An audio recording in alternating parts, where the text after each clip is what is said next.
नमस्कार, मैं हूं मयूरिका और मेरे साथ आप वीएनएम टीवी पर देख रहे हैं मुद्दे की बात। रोज रात मुद्दे की बात में 8 बजे हम देश के उन मुद्दों को उठाते हैं जो देश भर में चर्चा में होते हैं। आज देश भर में जो मुद्दा चर्चा में है वो है वक्फ बोर्ड का। वक्फ बिल संशोधन बिल 2024 आज लोकसभा में अल्पसंख्यक मामलों के मंत्री किरण रिजिजू ने पेश कर दिया। करीब 58 मिनट किरण रिजिजू इस पर बोले और क्यों वक्फ बिल में संशोधन की जरूरत है ये उन्होंने कहा। विपक्ष लगातार मामले का विरोध कर रहा है, पिछले कई वक्त से बल्कि विरोध चल रहा है, बावजूद उसके आज आखिरकार वक्फ बिल में जो संशोधन था उसे पेश कर दिया गया है और देश के सामने रख दिया गया है। 8 घंटे की चर्चा हुई और चर्चा पर बहुत सारे सवाल उठे हैं। आज इसी पर चर्चा के लिए कुछ खास मेहमान भी मेरे साथ जुड़े हैं। सबसे पहले आपको उनसे रूबरू करवा देते हैं और उसके बाद आखिरकार वक्फ बिल में जो संशोधन होने जा रहे हैं उससे क्या फर्क पड़ेगा। ये जो बिल लाया गया है वो वक्फ बोर्ड की संपत्तियों को कानूनी दायरे में लाने की कवायद कहा जा रहा है, लेकिन विपक्ष इसका लगातार विरोध कर रहा है। मामला क्या है समझने की, जानने की कोशिश करेंगे। मेहमान हमारे साथ जुड़ गए हैं, सबसे पहले उनसे आपको मिलवा देते हैं और फिर चर्चा को आगे बढ़ाएंगे। भारतीय जनता पार्टी की ओर से शैलेश परमार जी हमारे साथ जुड़े हैं। शैलेश जी, चर्चा में स्वागत है जी। और सोशल वर्कर के रूप में आरिफ मेमन जी हमारे साथ जुड़े हैं। आरिफ जी, आपका भी स्वागत है। चलिए, सबसे पहले शैलेश जी के पास चलेंगे कि आखिरकार किन इरादों के साथ वक्फ बिल में संशोधन किया गया है, ये जानने और समझने की कोशिश करते हैं। शैलेश भाई, क्या कहेंगे, किस मंशा के साथ, किस आशय के साथ और किस सोच के साथ सरकार ने इस बिल में संशोधन किया है और इससे क्या क्या देश में बदलाव आएगा? पहले तो वीएनएम चैनल को अभिनंदन है कि ये जो वक्फ की बात लेकर आए हैं और केंद्र की सरकार वक्फ बिल भी ला रहे हैं। वक्फ बिल तो नहीं कहेंगे, मगर वक्फ में जो सुधार करना है वो अमेंडमेंट लाए। जो सच्चर कमेटी का रिपोर्ट था 2006 में कि 12,000 करोड़ की आय होनी चाहिए, उसके सामने 266 करोड़ की आय हुई है। 20,000 करोड़ की आय का जो अनुमान था, तो ये सब बातें भी उछलकर सामने आई है। जो वक्फ सेंट्रल पोर्टल जो है उसको ऑनलाइन करना, वक्फ में जितने भी सदस्य है उसमें गैर मुस्लिम सदस्य को भी डालना, महिलाओं की भी भागीदारी हो, ऐसा भी करना है। मगर मैं ये कहना चाहता हूँ कि जो संविधान है उसके आर्टिकल 26 में जो धार्मिक स्वतंत्रता की बात है, वो धार्मिक स्वतंत्रता का किसी का जो धार्मिकता है उनका हनन ना हो, ये बात की गई है। उनको ध्यान में रखते हुए जो वक्फ जो है, तो वक्फ का मतलब, मुस्लिम वक्फ का मतलब ये है कि धर्म अदा करना, धर्म अदा की जो बातें है वो करना। और इसमें जो सुधार है, जो पारदर्शिता लाना, ये सब सुधार करने की दिशा में हम चल रहे हैं, इसीलिए ये वक्फ बिल लाए हैं। वक्फ बिल का समर्थन तो कई लोगों ने किया है, मगर मैं ये कहना चाहता हूँ कि वक्फ बिल में सुधार करने का पहला ये जो समय आया है ऐसा नहीं है। वक्फ बिल में जो सुधार करने की बात पहले कांग्रेस में भी हुई है 1955 में और 1995 में और 2013 में, तो तीनों बार वक्फ में सुधार किया गया है। मगर ये भारतीय जनता पार्टी की एनडीए सरकार है, वो सुधार लाने जा रही है, उसके लिए सभी के पेट में प्रॉब्लम है। जो वक्फ जो सुधार है, हाँ, आवाज आ रही है, वक्फ जो सुधार है, वक्फ में जो सुधार लाना है, उसमें गैर कानूनी तरीके से कोई जो लैंड है वो लैंड एक्विज की है, बाद में उसको रेंट पे देना है, तो रेंट में जो देने वाले पदाधिकारी है तो वो रेंट अलग लेती है और वक्फ में जमा करने का भी काम अलग होता है। तो ये सब काम था और किसी जाति प्रांत का अधिकार छीनना ऐसी कोई बात ही नहीं है। वक्फ में पारदर्शिता कैसे हो, वक्फ ऑनलाइन कैसे हो, वक्फ में महिला की भागीदारी कैसे हो, वक्फ में जो हिसाब किताब है वो सब लोग देख सके, और वक्फ में जो एमडी आते हैं, एमडी यानी कि अधिकारी, सीईओ जो आते हैं, वो गैर मुस्लिम भी होने चाहिए। तो सभी सभी लोग मिलके ये काम करेंगे तो अच्छा काम होगा। इसीलिए वक्फ में ये सुधार लाने की बात केंद्र सरकार कर रही है। और सभी कैटेगरी जो मुस्लिम जो समुदाय है उसमें भी अलग अलग कैटेगरी है, तो सभी कैटेगरी के लोगों की भागीदारी हो ऐसा भी वक्फ में प्रावधान लाने जा रहे हैं। और जो संशोधन लाने जा रहे हैं उसमें जो बिल जो है वो आज तक देखा गया है कि 1% लोग वहीवट करते थे, 1%, और 99% लोग जो थे तो वहीवट से बाहर थे। मुस्लिम समुदाय के जो लघुमती समुदाय के हो उनकी बात कर रहा हूँ। तो वक्फ जो है वो तो अच्छी तरह चलना चाहिए। वक्फ को पूरा करना, वक्फ को कैंसिल करना ऐसी कोई बात नहीं है। वक्फ में सुधार लाना है, जो भी जो समय के साथ चलना है, कदम से कदम और ताल से ताल मिलाना है। वक्फ का जो काम है वो मुस्लिम समुदाय को कैसे ऊपर लाने की बात हो, ये सब का काम करना है। तो वक्फ में जो धर्मादा आया है, जो भी पैसा आया है, उसका सदुपयोग कैसे हो, पारदर्शक उपयोग कैसे हो, ये बात भी लोगों के सामने आए। यही तो बात है, दूसरी कोई बात वक्फ में है नहीं। सुधार लाने की जो प्रक्रिया है वो तो सतत चल रही है, वो प्रक्रिया है। पहले भी सुधार हुआ है, अब भी सुधार हुआ है, आज भी सुधार होंगे। और अभी संसद में आज चल रहा है, क्या होगा क्या नहीं होगा वो देखते हैं। मगर जो केरल में जो संस्था है वो भी समर्थन कर चुकी है। केरल की वो संस्था जो वक्फ के बारे में बोल रही थी वो भी समर्थन कर रही है। चंद्राबाबू नायडू ने भी समर्थन किया है, नीतीश जो है उनके पार्टी ने भी समर्थन किया है, हमारी एनडीए के जो भाग है उन्होंने भी समर्थन किया है। आज जीतन राम मांझी उन्होंने भी बोल दिया है कि ये जो सुधार लाए हैं, जितने भी सुधार लाए हैं 14 सुधार जो है वो सब में हमने पढ़ा है, देखा है, ये सुधार के लिए हम उनके साथ है, ऐसी बात की है। वो तो आपके सहयोगी दल है तो वो तो हाँ में हाँ मिलाएंगे ही, लेकिन बहुत सारी पार्टी विरोध भी कर रही है। कांग्रेस पार्टी विरोध कर रही है, अखिलेश यादव की समाजवादी पार्टी विरोध कर रही है, टीएमसी विरोध कर रही है। और वक्फ बोर्ड की संपत्तियों पर केंद्र सरकार की नजर क्यों है, उस पर सवाल उठ रहे हैं। आरिफ जी क्या कहना चाहेंगे, ये जो संशोधन सुधार की सरकार कोशिश कर रही है उस पर?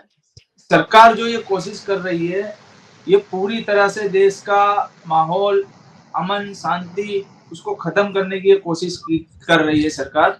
और ये हमारे जो भाई ने बताया कि वक्फ के अंदर आमदनी बढ़ाने के लिए ये तब्दीली लाई जा रही है। तो आमदनी अगर बढ़ानी है, अगर मुस्लिमों का इतना ही हित है तो दूसरे भी कई रास्ते हैं जिससे मुसलमानों को तुम आमदनी बढ़ा सकते हो, उसके लिए तुम कुछ अच्छा काम कर सकते हो। लेकिन ये यूं बता रहे हैं कि भाई 12,000 करोड़ आय आनी चाहिए, उससे 250 करोड़ 260 करोड़ आय आ रही है। अगर मुस्लिमों का इतना ही हित अगर सरकार चाह रही है तो आय के दूसरे रास्ते बता दो। ये तो सिर्फ और सिर्फ संविधान के खिलाफ आर्टिकल उन्होंने 26 का वायलेशन, हम बता रहे हैं कि 26 का वायलेशन है। और मुस्लिमों की जमीनों को हड़पने का काम और उद्योगपतियों को देने के लिए ये पूरा का पूरी षड्यंत्र रचा जा रहा है। और कहीं ना कहीं मुसलमानों को हैरान परेशान करना, उनकी मस्जिदों को, और ये बता रहे हैं कि इनके अंदर दूसरे गैर मुस्लिम भी मेंबर हो। तो मेरा इनसे सवाल है कि हिंदू एंडोमेंट एक्ट और गुरुद्वारा प्रबंधन कमेटी में कोई दूसरे धर्म का मेंबर नहीं बन सकता है, तो फिर मुस्लिम वक्फ बोर्ड के अंदर गैर मुस्लिम या हिंदू या किसी और को मेंबर कैसे बनाया जा सकता है? जी बिल्कुल। और कहीं ना कहीं इसके अंदर सरकार को मुद्दे, जो देश के असल मुद्दे हैं, उससे भटकाने की कोशिश की जा रही है कि बस हिंदू मुस्लिम इसके अंदर ही रहे। और देश का नौजवान आज जो बेरोजगारी से चिंतित होकर आज देश के अंदर घूम रहा है, नौकरी नहीं है लोगों के पास, बेरोजगारी है और महंगाई इतनी बढ़ चुकी है, कहीं ना कहीं ये सब मुद्दों से भटकाकर हिंदू मुस्लिम बस कुछ ना कुछ चालू कर देना। और ये तो बहुत बड़ी साजिश है मुस्लिमों की जमीनों को हड़पने के लिए। कि अगर वक्फ है क्या, मैं हमारे ये भाई से सवाल करना चाहता हूँ कि अगर उनको पता है तो वो बताओ कि वक्फ क्या है।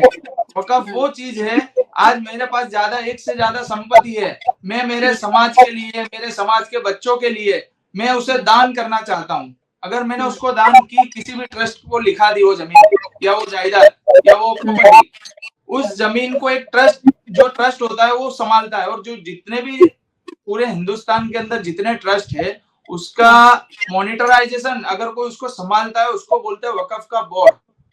वक्फ बोर्ड कोई संस्था नहीं है, ना उसके पास कोई जमीन है, जमीन ट्रस्ट के पास ही है।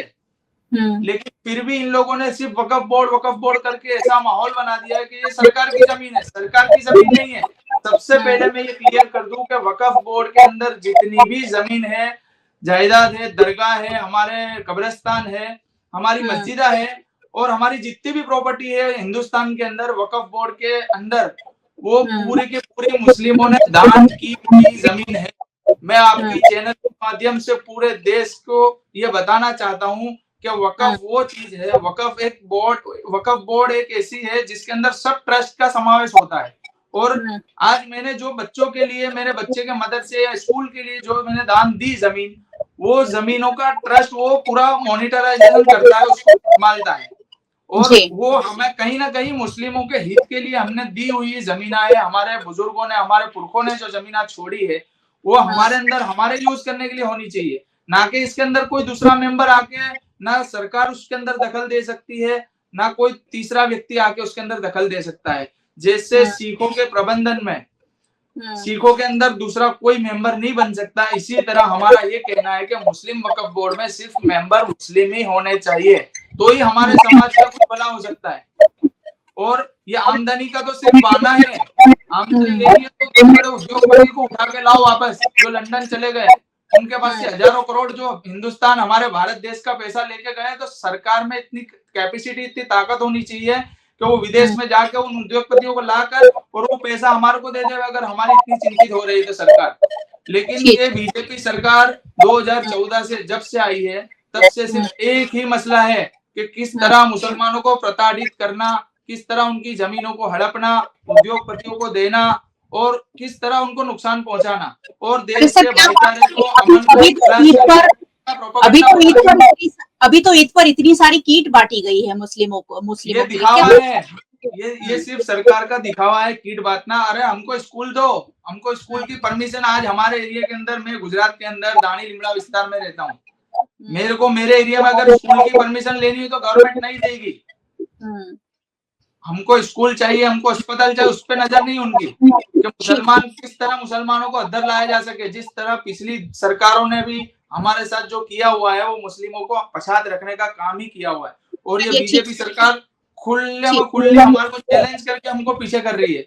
और अब ये वक्फ की जमीन से हमारी दरगाह, हमारी मस्जिद, हमारे कब्रिस्तान, हमारी जो पुरखों ने छोड़ी हुई जमीन, वो भी हमसे छीनने की कोशिश कर रही है सरकार। चलिए ठीक है आरिफ जी, थोड़ा बेसिक जानकारी दे देती हूँ कि 1950 के दशक में वक्फ संपत्तियों की देखभाल के लिए कानूनी तौर पर जब एक संस्था बनाने की जरूरत हुई, तब 1954 में वक्फ एक्ट के नाम से कानून बनाकर सेंट्रल वक्फ काउंसिल का प्रावधान किया गया। एक वक्त देश भर में करीब 32 वक्फ बोर्ड है। ये वक्फ संपत्तियों का रजिस्ट्रेशन और रखरखाव करते हैं। जैसा आरिफ भाई ने कहा कि कोई मुस्लिम जो है वो अपनी संपत्ति को दान करते हैं, उसका रखरखाव किया जाता है और अलग अलग स्कूल चलाई जाती है, मदरसे चलाई जाती है, इस तरीके की वहां पर एक्टिविटीज होती है। बिहार समेत कई प्रदेशों में सिया और सुन्नी मुस्लिमों के लिए अलग अलग वक्फ बोर्ड है। 1964 में पहली बार सेंट्रल वक्फ काउंसिल का गठन हुआ और 1954 में बने इसी कानून में बदलाव के लिए केंद्र सरकार अब वक्फ संशोधन बिल लेकर आई है, जिसका लगातार विरोध हो रहा है। इस बार जब ईद मनाई गई तो हमने बहुत सारी जगह देखा कि यूसीसी और वक्फ संशोधन का विरोध किया गया। शैलेश जी, मुस्लिमों की जमीन छीनने के आरोप क्यों लग रहे हैं इस वक्फ सुधार में कि ये कहीं ना कहीं मुस्लिमों को पीछे ले जाने की एक साजिश के रूप में करार दिया जा रहा है?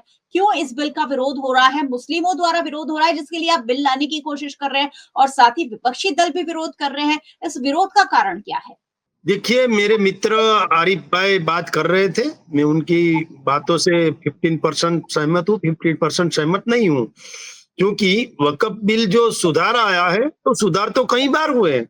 सुधार कोई भारतीय जनता पार्टी आई और सुधार एकदम से आ गया, ऐसा नहीं है, एक बात। दूसरी बात, लुटेरे की बात हुई, तो वक्फ में अभी जो चल रहा है वो भूमाफिया और लुटेरे जो हैं वक्फ के अंदर, तो वो लोग जो है वो गरीब मुसलमान जो हैं, जो पिछड़े मुसलमान हैं, उनका इस्तेमाल करके जरूरी जो बातें हैं वो उनके पास नहीं आने देते। एक बात। दूसरी बात, वो बोल रहे थे कि समर्थन नहीं कर रहे, तो समग्र देश में, पूरे देश में 800 दरगाह की समितियां ऐसी हैं जिन्होंने वक्फ का समर्थन किया है। और जो कैथोलिक कांग्रेस है जो है, वो केरल की एक संस्था है, वो कैथोलिक कांग्रेस जो है, उसमें भी मुस्लिम लोग हुए। उनके जो सांसद है, उन्होंने भी 20 सांसदों ने इसका समर्थन किया है, वो भी है। और मुस्लिम समाज के जो बोहरा और आगा खान, जो आगा खां, जो समुदाय है, उनको अब तक उसमें स्थान नहीं मिल रहा है, तो उनको भी स्थान मिलना चाहिए। ये भी बात जान लेनी चाहिए। महिला सशक्तिकरण की बात करते हैं तो एक भी महिला नहीं है, तो महिलाओं को क्यों पिछड़ा माना जाता है, ये वो बात। और बोल रहे हैं कि मुसलमानों के ऊपर ये कर रहे हैं, कि नहीं, ऐसी बात नहीं है। किसी मुसलमान का, किसी का नुकसान वक्फ के बिल के बाद नहीं होगा, ये हमारी चैलेंज है। और अभी तक बोल रहे थे सब कि सीए आएगा तो मुस्लिमों का नागरिकता जो है वो चली जाएगी। एक भी मुसलमान ऐसा दिखाइए मुझे कि सीए के बाद उनकी नागरिकता चली गई हो, एक भी मुसलमान है। और जो भी संस्था है जो चैरिटी कर रही है, मैं मानता हूं वक्फ का मतलब धर्मादा होता है, हम मानते हैं।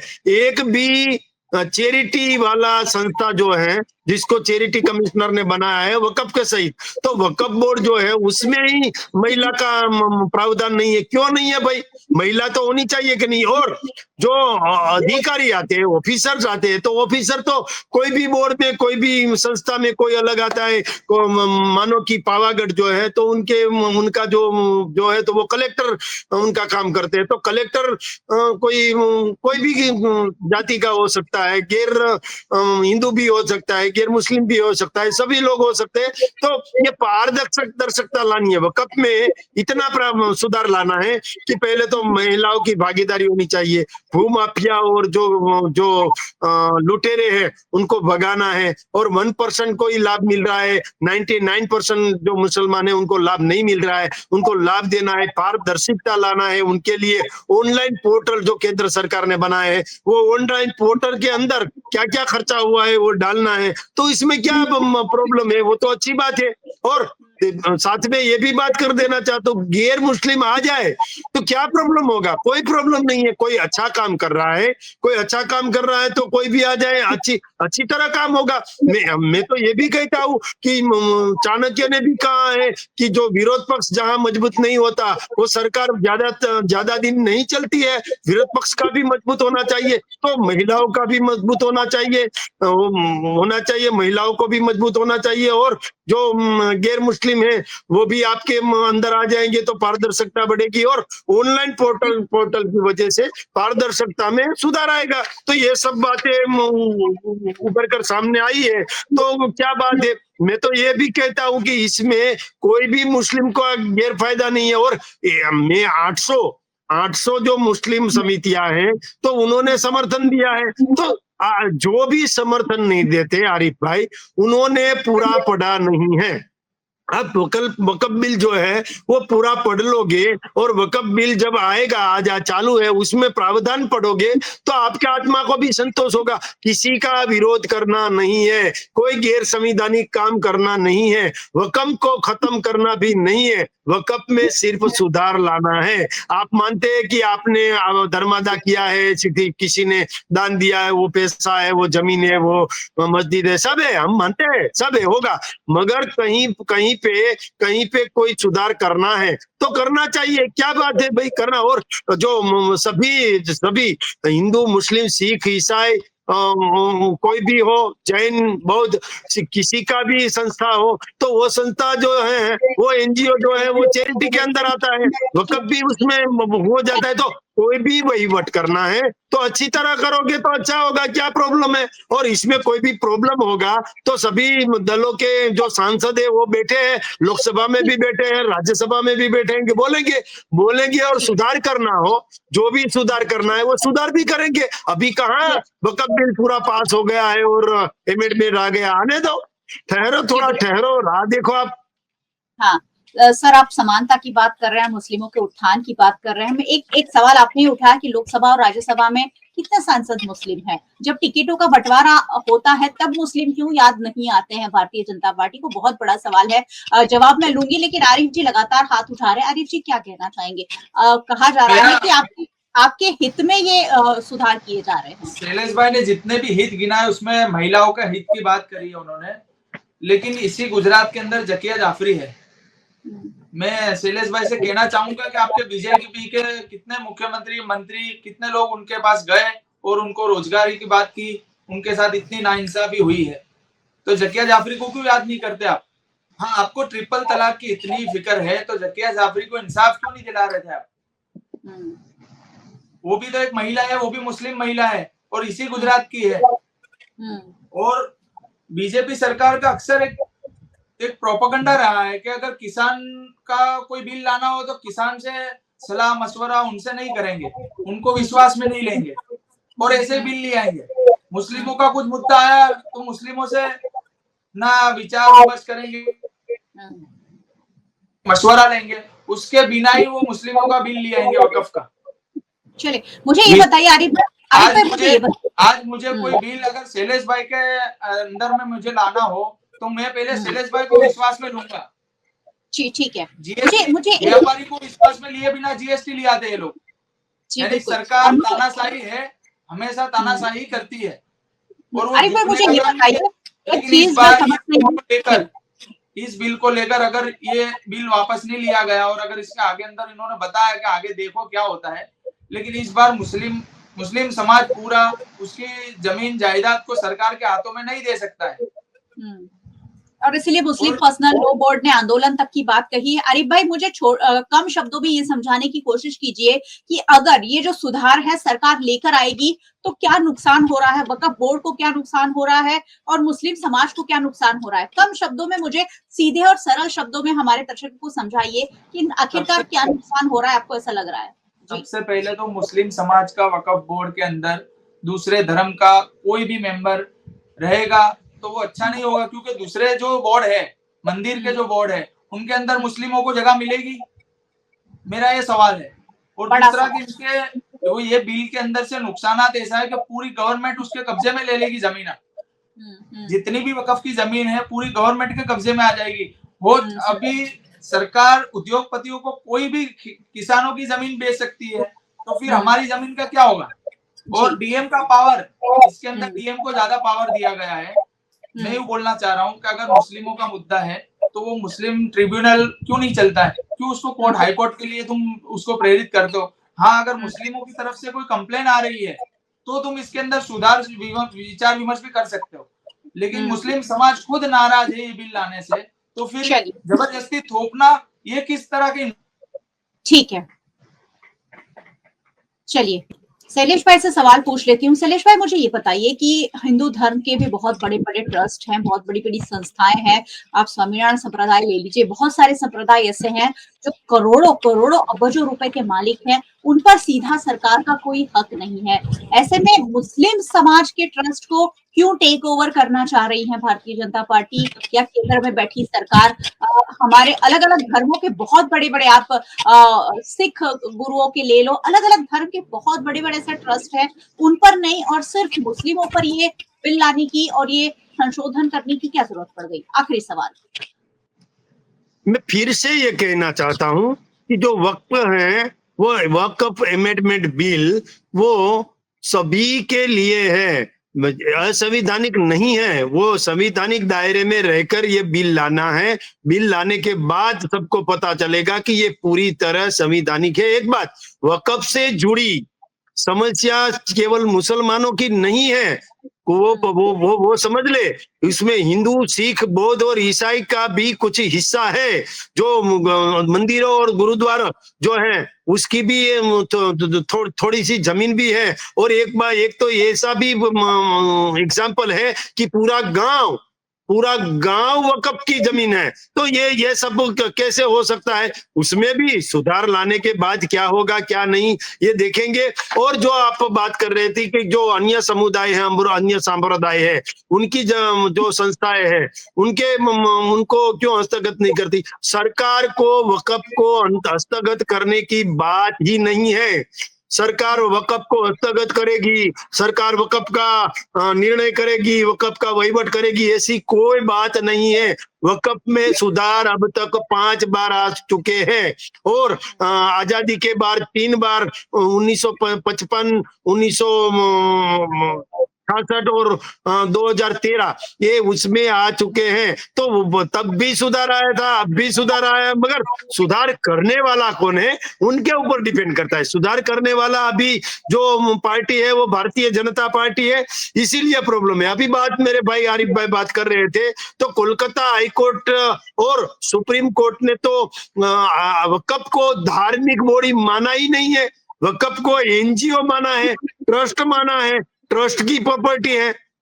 तो वो ट्रस्ट की प्रॉपर्टी है तो उनके ऊपर तो सरकार का अधिकार होना ही चाहिए और संपत्ति का प्रबंधन भी होना चाहिए। तो बात कायदे की है, बात न्यायतंत्र की भी है, जो संविधान में जो प्रावधान है उनको भी देख लेना चाहिए और जो आर्टिकल 26 मैंने अभी बताया तो उनके बारे में भी सोचना चाहिए। और ये वक्फ जो है उनके लिए पारदर्शक वहीवट करने की बात है।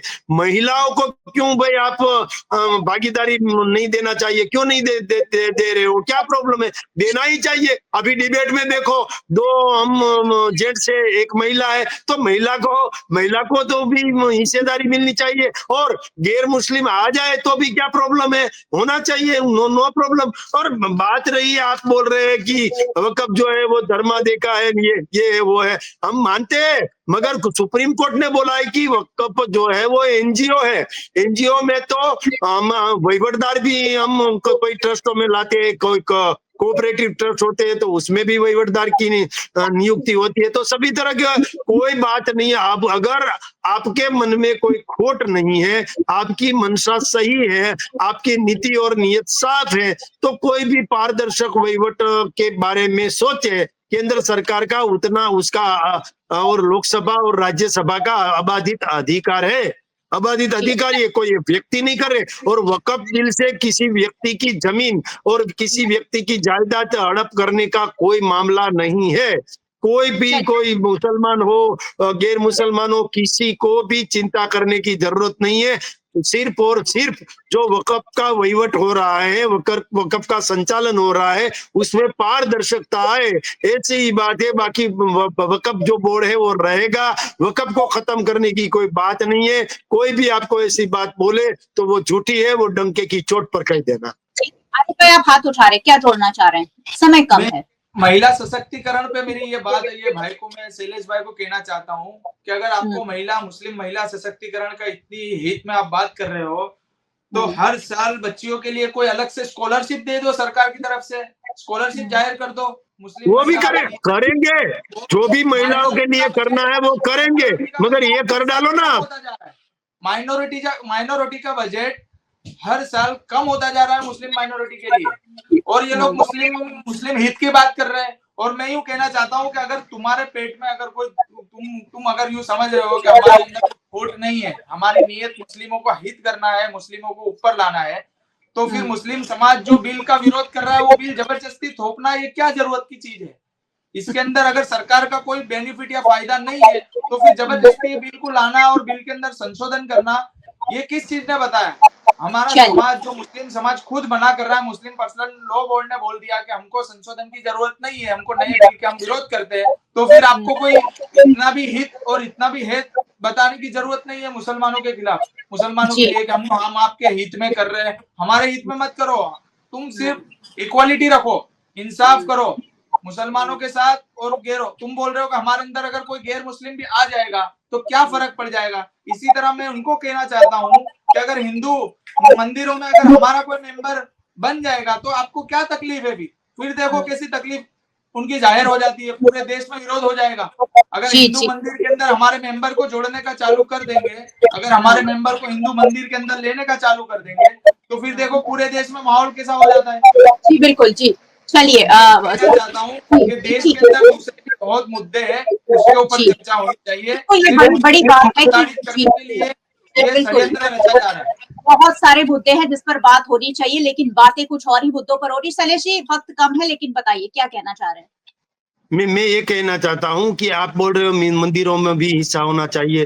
भाई ये मंदिर मस्जिद की बात नहीं है, मस्जिद की कोई बात नहीं कर रहा है, मंदिर की कोई बात नहीं करना है। वक्फ बोर्ड जो है वो बोर्ड की बात कर रहे हैं, तो बोर्ड की बात करो। मंदिर और मस्जिद की बात ही नहीं है, ये मंदिर मस्जिद वाली बात नहीं है, हिंदू मुस्लिम वाली बात नहीं है, सिर्फ वक्फ बोर्ड की बात है। बोर्ड की बात करो।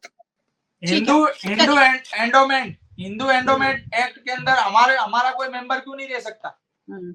मेरा सवाल है। जी चलिए ठीक है, सवाल बहुत सारे हैं जिसके जवाब शायद आधे घंटे में मिलना बहुत मुश्किल है, लेकिन जो समीकरण है राज्यसभा का, देश को विकास की तरफ ले जाने के लिए, देश को आगे बढ़ाने के लिए हिंदू मुस्लिम भाईचारा जरूरत की चीज है। अगर तुम इसी तरह मुस्लिमों को हैरान करते रहोगे तो देश कभी आगे नहीं बढ़ेगा, देश हमेशा पीछे होता जाएगा। आज यूरोप और अमेरिका और ये लोग क्यों आगे बढ़ रहे हैं? क्योंकि उन्होंने भेदभाव को खत्म करा है, उन्होंने इक्वालिटी को आगे बढ़ाया है, एक समान लोगों को रखा है, इंसाफ लोगों के साथ में किया है। यहाँ सिर्फ हिंदू मुसलमान, हिंदू मुस्लिम, मुस्लिमों के साथ नाइंसाफी हो रही है, पूरी दुनिया देख रही है।